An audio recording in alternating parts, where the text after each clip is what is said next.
नमस्कार दोस्तों, आपके साथ हूं रहमान सैफी।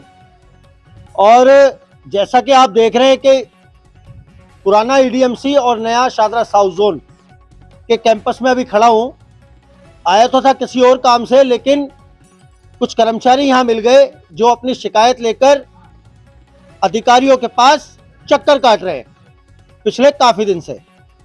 मैं एक कर्मचारी से पहले आपको वजह जनवा दूं कि कर्मचारियों के बायोमेट्रिक नंबर जिन पर उनकी सैलरी सन 1999 से बनती चली आ रही है, अब आकर आखिर ऐसा क्या हो गया जो सैलरी बननी बंद हो गई और कर्मचारी कहीं ना कहीं हताश और परेशान इस निगम कार्यालय के चक्कर काट रहे हैं। तो मैं आपसे जानता चलूंगा क्या समस्या हो गई, आप क्यों आए आज ईडीएमसी? सर, मेरी 7 महीने से सैलरी नहीं आ रही है। मेरा नाम सोनू जयवीर है और हम यहाँ अधिकारियों के पास में आते हैं, तुम्हारे कहते हैं तुम्हारा बायोमेट्रिक नंबर गलत है। दो आईडी बनी हुई है और वो आईडी कैसे बन गई आपकी? ये तो सर हमें पता नहीं, तो अधिकारी को पता है जी। सर, हमने तो आईडी वो बनाई नहीं है जी। तो ये बोलते हैं कल तुम्हारी 2 आईडी है, तुम फर्जी हो, ऐसे बोलते हैं फर्जी है जी। हमें हमारे इंस्पेक्टर ने, दरोगा ने हमें आज ऑर्डर दे दिया, कल तुम घर बैठ जाओ, तुम्हारी कोई तनख्वाह नहीं मिलेगी, अटेंडेंस नहीं लगेगी कोई। आपकी क्या समस्या है? सर, मेरा नाम मनोज स्वरूप नरेश है। मैं पिछले 99 से काम कर रहा हूँ कम श्रेणी में। अब मेरी 6 महीने से सैलरी नहीं आ रही और मेरे एक ही आईडी जो शुरू से चलती आ रही है और ईसीएस नंबर वही है। अब ये आकर के ये कह रहे हैं जब सैलरी नहीं बन रही कि आपके आईडी पे कोई और बंदा है दूसरा, जिसमें कि हम तो अनपढ़ आदमी सर। हमने तो आईडी में जो हमें आईडी दी गई वही आईडी पे हमारी सैलरी आ रही थी। पिछले महीने 7वें महीने में मेरी सैलरी उसी आईडी पे आई है। उसके बाद सर काम कराते रहे, उसके बाद सैलरी आनी बंद हो गई। कह रहे जी आपकी आईडी पे तो कोई और आईडी, फर्जी आईडी आपकी। एक कर्मचारी और है यहाँ पे, आपका क्या नाम है? राजकुमार सनोफ जगवीर। राजकुमार भाई, क्या समस्या हो गई आज? सर 7-8 महीने हो गए, सैलरी नहीं आई। बच्चे इतने परेशान है जी, बहुत ज्यादा रोड पे आने की कगार पे है जी हम। सर 7 महीने हो लिए, इतने परेशान है हद से ज्यादा। जब भी हम यहाँ से चक्कर काटते हैं, 2-3 महीने से लगातार चक्कर काटते जा रहे हैं। जो भी बोलता है कह रहा तुम्हारी आईडी सब गलत है, तुम फर्जी हो, फ्रॉड हो। तो जी हम बताओ कहाँ जाए? दरोगा को बोलते हैं, वो बोलता है आज आ जाएगी, कल आ जाएगी, आज आ जाएगी, कल आई। 7 महीने गुजर चुके जी, हमारी कोई सुनवाई नहीं हुई जी। मैं आप सब लोगों को यहाँ पर एक बात बताते चलूँ, बहुत स्पष्ट सी, बहुत सीधी सी और बहुत समझने वाली बात है कि ये वही कर्मचारी है जो सुबह सुबह अंधेरे ही उठता है और अपने घर से निकलकर दिल्ली की सड़कों, गलियों, मोहल्लों की सफाई करने निकल पड़ता है और स्वच्छता प्रदान करता है तमाम दिल्ली वासियों को। ये आज वही कर्मचारी है जो छोटे से वेतन में अपने बड़े से परिवार को चला रहा है। ना जाने कैसे चला रहा होगा, ये तो इसका दिल ही जान सकता है और इनकी कार्य करने की जो क्षमता है वो ही जान सकती है। दलीप पारछा जी मेरे साथ यहाँ मौजूद है। दलीप भाई, आज सवाल तो आपने सुन ही लिया होगा ये कर्मचारियों के मुंह से। क्या ऐसे भी भ्रष्टाचार को देखने के लिए हमारे कान अभी तक थे यहाँ पर? हमें ये भ्रष्टाचार भी सुनना था, हमारी आंखों को ये भ्रष्टाचार भी देखना था। देखिए सैफी साहब, इसमें भ्रष्टाचारी वाली कोई बात ही नहीं है। जब इनकी सैलरी मिस्टोल पे बनती थी तो ये गलती किसी एएसआई की, एसआई की या किसी दरोगा की हो सकती, क्योंकि आईडी हाथ से लिखते थे और भेज दिया करते थे। अब इतने समय से ये लोग काम कर रहे हैं, आज ऑनलाइन सैलरी हुई है तो ऑनलाइन में जब आईडियां चेक हुई है तो सबकी आईडी अलग अलग दिखाई है। इसमें फर्जीवाड़ा तो कहीं से कहीं साबित होता नहीं। सबसे बड़ी बात तो है ये कहाँ से फर्जी है। लेकिन आला अधिकारी ये कह रहे हैं कि तो फर्जी लगे हुए, इनका तो कोई अस्तित्व नहीं है निगम के अंदर। देखिए, अधिकारी तो कुछ भी कहते हैं, अधिकारी तो मुझे भी कहते हैं। मैं पक्का कर्मचारी, मुझे भी 2 मिनट कहते हैं आप फर्जी हो। कहने से क्या होता है सर? बात होती है तथ्यों पर।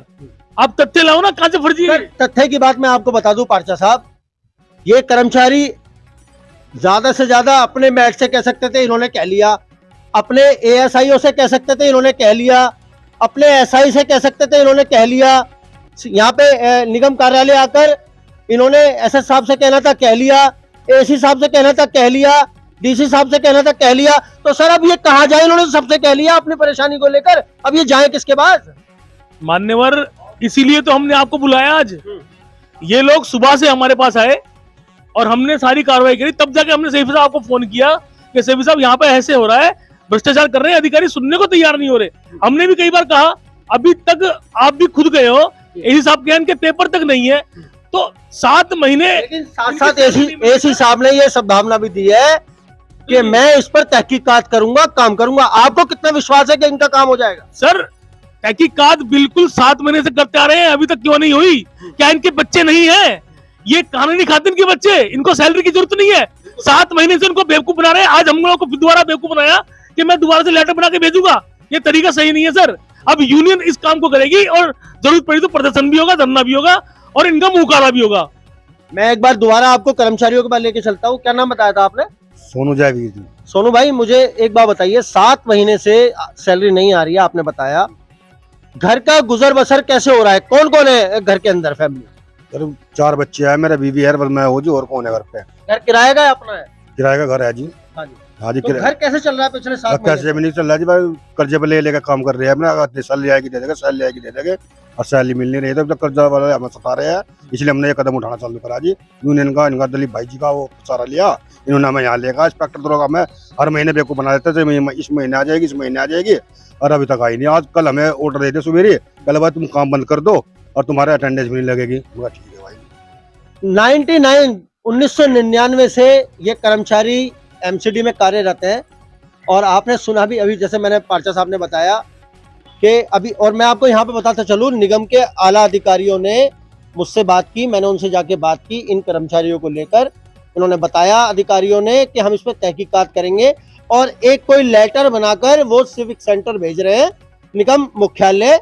वहां से जो भी उनको अब क्या मिलेगा क्या नहीं मिलेगा ये तो खैर मैं भी नहीं जानता, और क्या मिल सकता है ये तो मैं बिल्कुल भी नहीं जानता। मैं 7 महीने से सैलरी नहीं आई आपकी। घर का क्या हाल है? सर घर का बुरा हाल है। मेरी माँ को शुगर है, दोनों किडनी खराब है। मैं किराए पे रहता हूँ। मेरे 3 बेटे हैं। मेरा बड़ा बेटा बीमार है, उसको 4 ऑपरेशन हो रहे, 2 दिमाग के हो रखे हैं। उसकी दवाई आती है, माता की दवाई आती है। फादर मेरे हैं, आंखों से नहीं देख सकते। गुजारा कर रहा हूँ, उधार मांग मांग के गुजारा करना पड़ रहा है। दुकान वाले से कहता हूँ तो कहता है यार तेरी सैलरी नहीं है। झूठ बोलता है, तू सैलरी नहीं है। मैंने अपने अधिकारी को कहते हैं कि स्टेटमेंट दे दो, हमने अपनी स्टेटमेंट दे दी बैंक की। कहता आधार कार्ड दे दो, आधार कार्ड दे दे, पैन कार्ड दे दो, पैन कार्ड दे दिया। जो डॉक्यूमेंट्स मांगे हर बार 3-3, 4-4 बार दे दिए, और लास्ट में ये बोलते रहे आज आ जाएगी, कल आ जाएगी। आज लास्ट में ये बोल दिया कि भाई आपकी सैलरी नहीं आएगी, आपकी आईडी गलत है। उस दिन से कह रहे थे हम ठीक करा रहे हैं, ठीक करा रहे हैं। आज आके बोल दिया कि ड्यूटी भी नहीं आओ, अब तुम घर बैठ जाओ। शर्म करनी चाहिए उन सभी अधिकारियों को जिन जिन के मैंने नाम लिए हैं। इन गरीबों की हाय लगेगी एक दिन। बच्चे आपके भी हैं, परिवार आपका भी है, घर आपका भी है, और उस घर में रहने वाली जो शांति है ना, एक दिन अशांति में बदल जाएगी इनकी हाय लेकर। मैं आपसे भी ये बात जानते चलूंगा, घर कैसा चल रहा है? सर घर की हालत बहुत ज़्यादा ख़राब है। सर मेरे बच्चे 8 महीने से स्कूल नहीं गए।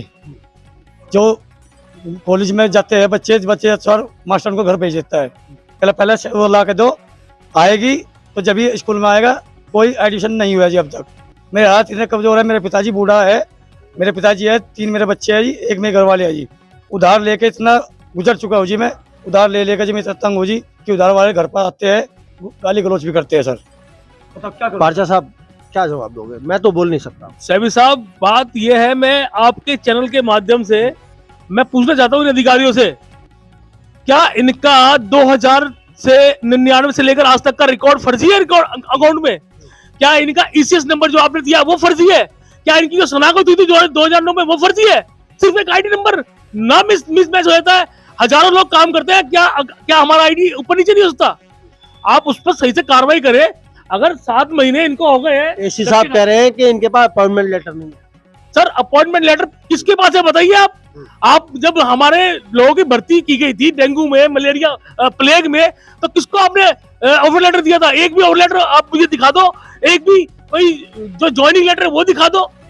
किसी को नहीं दिया सर। उस समय वैसे ही सबको लगाया गया था, वैसे ये लोग भी लगे हुए हैं। लेकिन उसके बाद नई नई प्रक्रिया चालू हुई, जैसे कि शनाख्त परेड हुई, रिकॉर्ड रूम से रिकॉर्ड होता है, आपके जो रजिस्टर होते हैं उनमें रिकॉर्ड होता है बकायदा। मैं बताना चाहता हूं कि ईसीएस जो दिया गया है वो 2004 में दिया गया था, इनके पास वो भी है सर। 2004 में ईसीएस दिया गया था, वो इनके पास है। 2009 में शनाख्त परेड हुई थी, वो इनकी हो चुकी है। लेकिन आईडी मिसमैच होने की वजह से ये भर्ती ये फर्जी कैसे हो सकते हैं सर, ये बताइए आप।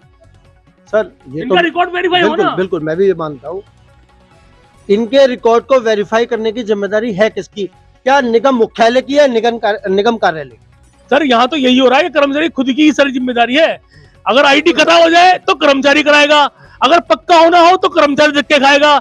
अगर किसी को कोई भी एप्लीकेशन मिली तो कर्मचारी यहाँ खुद करेगा। यहाँ पर या किसी को नहीं है, यहाँ अगर कर्मचारी ने कोई अपना पेपर दिया ना तो वो रखा रहेगा जब तक खुद कर्मचारी या उनका कोई जानकार या कोई नेता आकर उस कागज पे कार्रवाई नहीं करेगा ना कि सर ये कागज दिया हुआ 1 महीने से इस पे काम नहीं हो रहा। तब उस पर कलम टिकती सर, नहीं तो वो पड़ा है पड़ा रहता सर यहाँ पर। दलीप भाई एक सवाल ना मेरा यूनियनों से भी है, जी। मैं आपसे उसका जवाब लूंगा। बिल्कुल, बिल्कुल। शादरा साउथ हो या शादरा नॉर्थ हो, जी। इतनी सारी यूनियन है, इतने सारे यूनियन नेता हैं, जी। इतने सारे व्हाइट कुर्ता पजामा पहनने वाले नेता हैं, जी। ये कर्मचारी रो रहे हैं उन सारे नेताओं के होते हुए। सर जब तक कर्मचारी नेताओं से बोलेंगे नहीं तब तक कर्मचारी क्या करेंगे नेता? सर 76 से ज्यादा कर्मचारियों की सूचना मिली है कि 76 से ज्यादा कर्मचारी ऐसे ही हैं जो यहाँ धक्के खा रहे हैं। सर आज ये लोग हमारे पास आए तो हमने इसका मुद्दा उठाया है बिल्कुल सर, और उठेगा, और सर ये रुकेगा नहीं, आगे भी उठेगा, उठता रहेगा जब तक इनको इंसाफ नहीं मिलेगा। सर मेरा भी वादा है, मैं भी जब तक नहीं छोड़ूंगा इस मुद्दे को जब तक अब इनको इंसाफ नहीं मिल जाए। बिल्कुल बिल्कुल सर, छोड़ना भी नहीं है। सभी साहब हम तभी तो आपके इतना रिकॉर्ड करते हैं क्योंकि आप इतनी अच्छे तरीके से जो है कर्मचारी की डिमांड को उठाते हो और हम लोग आपके साथ हैं और आप हमारा साथ देते हो, तो तभी तो इनका जो है फैसला कुछ हो पाएगा। अब इन्होंने लेटर भेजा है, उस पर हम कल देखेंगे क्या कार्रवाई होती है, कल जाके फिर हिसाब से मिलेंगे कि आपने जो लेटर भेजा उसमें क्या कार्रवाई हुई है उसके बारे में बताया जाए। एक आखिरी बात आपसे पूछना चाहूंगा सोनू भाई, क्या चाहते हो निगम के अधिकारियों से, किस तरह से वो आपके काम को निपटाएं? सर हम तो ये चाहते हैं हमारी सैलरी कर दे और हमारा जो नौकरी है वह सही सलामत चलाए, जैसे चलते हैं जैसे चला दे रहा, बस ये चाहते हैं जब हमारी सैलरी मिल जाए और हम जाते हैं। तो देखिए कर्मचारी कहीं ना कहीं हताश, परेशान और नासमझी का शिकार हो रहा है इन्हीं अधिकारियों के षड्यंत्र के कारण। मैं तो इसको षड्यंत्र इसलिए भी कह रहा हूं कि जो लोग सन 1999 से नौकरी कर रहे हैं, वर्षों निकल गए उसी सैलरी पे अपने परिवार को चलाते हुए, अचानक पिछले 7 से 8 महीने से जो नंबर ही डिपार्टमेंट ने इशू किया नया, जिसके होने के बाद ही कर्मचारियों की ये दशा जो है दुर्दशा में बदली है। तो कर्मचारियों के लिए अधिकारियों को सोचना चाहिए, वार्ड के एसआई, एएसआई, मैट, इन सबको सोचना चाहिए। या आप ही के कर्मचारी हैं, आप ही के अंडर काम करते हैं और आप ही का नाम रोशन होता है इन्हीं कर्मचारियों के काम करने की वजह से। तो हम जी मुकेश भाई एक सवाल आपसे भी लेता चलूंगा, वर्षों से तो आपको भी जानता हूं, कर्मचारियों के बीच में रह के काम करते हो आप, कर्मचारियों की हालत से आप बखूबी वाकिफ हो। क्या लग रहा है ये एक नया दौर चला है, इस नए दौर में निगम के कर्मचारियों की दशा कैसी लग रही है आपको? सीपी साहब बताना चाहूँगा, निगम के कर्मचारियों की दशा और दिशा इसलिए खराब हो रखी है कि डिपार्टमेंट ने आई कार्ड बनाने का ठेका ठेकेदारों को दे रखा है, बायोमेट्रिक बनाने का ठेका ठेकेदारों को दे रखा है, और ऐसे ही जितने भी हमारी आईडी बनती हैं वो सब ठेकेदारों को काम दिया जा रहा है। डिपार्टमेंटली कुछ काम नहीं हो रहा, कोई यहाँ सुनने वाला नहीं है। कर्मचारी सुबह से शाम तक धक्के खाता है, सुबह अपने वार्ड में भी दरोगा से, इंस्पेक्टर से, एसएस से मिलके, फिर यहाँ एसी साहब के सुबह आता है 5 बजे के बाद तक भी वो बैठा रहता है कि एसी साहब से मैं मिलूंगा। एसी साहब कर्मचारी से मिलना ही नहीं चाहते, ये बरगलाया जाता है। और डीसी साहब के पास जाओ, डीसी साहब की कोई कंप्लेंट नहीं है, डीसी साहब बेशक काम ना करें लेकिन वो मिलते सुनते जरूर हैं। अपने निगम के अधिकारियों को चाहिए कि वो हम अपने सफाई कर्मचारियों की समस्याओं का निदान करने के लिए यहाँ बैठे, किसी फैशन शो में आके यहाँ बैठने के लिए नहीं आए। वो उनको बैठे कि मैं अपने कर्मचारी की बात सुनूं। जिस तरह से ये लोग वार्ड में जाके रजिस्टरों की चेक इन करते हैं, ड्यूटी चेक इन करते हैं, सफाई का कार्य चेक करने आते हैं, निरीक्षण करने आते हैं, उसी तरह इन लोगों को सफाई कर्मचारी की समस्याओं को सुनना चाहिए। धन्यवाद। तो दोस्तों ये आपने पूरी खबर सुनी। जी जी कुछ बताना चाहते हैं? सर जब दिवाली गई थी सर, मैं अपने दरोगा को, इंस्पेक्टर को मैं बोला कि मेरे पास पैसे नहीं है, तनख्वाह नहीं आई। सर मैंने बहुत रिक्वेस्ट करी पर किसी ने भी मुझे 10-5 हज़ार रुपये मेरे मैट ने, मेरे दरोगा ने, किसी ने नहीं दिया। जो मेरा मैट है पंकज जी, उसने मेरे 2,000 रुपये की हेल्प की। मेरे इंस्पेक्टर ने, मेरे दरोगा ने कोई हेल्प नहीं की। अब होली गई है जी, अब होली गई है, अब जब 10-5 हज़ार रुपये मगा जो ब्याज लेना हो ब्याज ले ले, मेरी तनख्वाह जाएगी, मैं ब्याज पे दे दूँगी। 10,000 5,000 जो भी देता हो दे दे। मेरे बच्चे निराश होकर बैठे, मेरे पापा आएंगे, कुछ सामान लेकर आएंगे, हम भी अपना त्योहार मनाएंगे। सर किसी ने कुछ नहीं दिया, मेरी आंख भर आई। क्या मेरी ये औकात इतनी है? मैं 6 बजे से आके मैं 3-4 बजे तक काम करता हूँ, 2-3 दिन बीच करता हूँ। मैं क्या नहीं कर सकता सर? मैं यही काम, मैं प्राइवेट काम करता तो मैं क्या 15-20 हज़ार रुपये ही उठाता मैं। और सुखबीर जी समस्या बताते हैं, हम अपने दरोगा को समस्या बताते हैं, वो बोलते हैं कि मैं तुम्हारा दरोगा नहीं हूँ, पहला तुम्हारा दरोगा कोई और है। चीज का तो ये भावुक आंखें, ये भावुक आवाज आप सब लोग सुन रहे हैं, जितने भी निगम के कर्मचारी अधिकारी मेरे चैनल से जुड़े हुए हैं वो इसको सुन रहे हैं और शायद इस भावना को समझने की कोशिश करेंगे कि जो आंखें अभी भावुक होकर गीली हो गई ना, ये किस पीड़ा के कारण हुई हैं। शर्म आनी चाहिए निगम के उन अधिकारियों को जो इन कर्मचारियों का शोषण करने के लिए कोई कसर नहीं छोड़ रहे। तो दोस्तों बने रहिए हमारे साथ, मिलते हैं आपसे अगली खबर में।